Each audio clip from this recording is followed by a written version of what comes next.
Patuloy ang Department of Social Welfare and Development sa pagpapatupad ng programang Walang Gutom Kitchen bilang bahagi ng mas pinaigting na kampanya laban sa kagutuman sa bansa. Ayon kay DSWD spokesperson Irene Dumlao, kasalukuyang ipinatutupad ang programa sa Kamaynilaan, ngunit inihahanda na ang pagpapalawak nito sa Visayas, Mindanao at sa hilagang bahagi ng Maynila. Ang hakbang ay bahagi ng rekomendasyong mapabuti ang implementasyon nito upang mas marami pang benepisyaryo ang matulungan.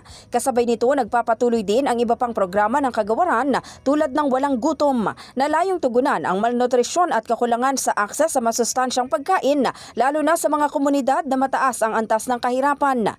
Ipinaliwanag naman ng DSWD ang ilang faktor kung bakit tumaas ang bilang ng mga nagugutom sa bansa.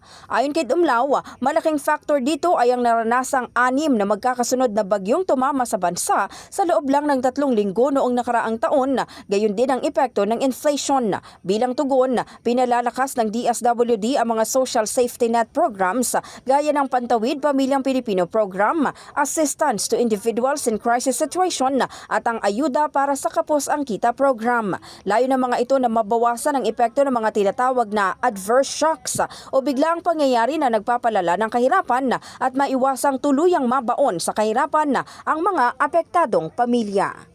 In the heart of changing lives, ako si Brigada Maricar Sargan ng 105.1 Brigada News of Manila, the Music News Authority.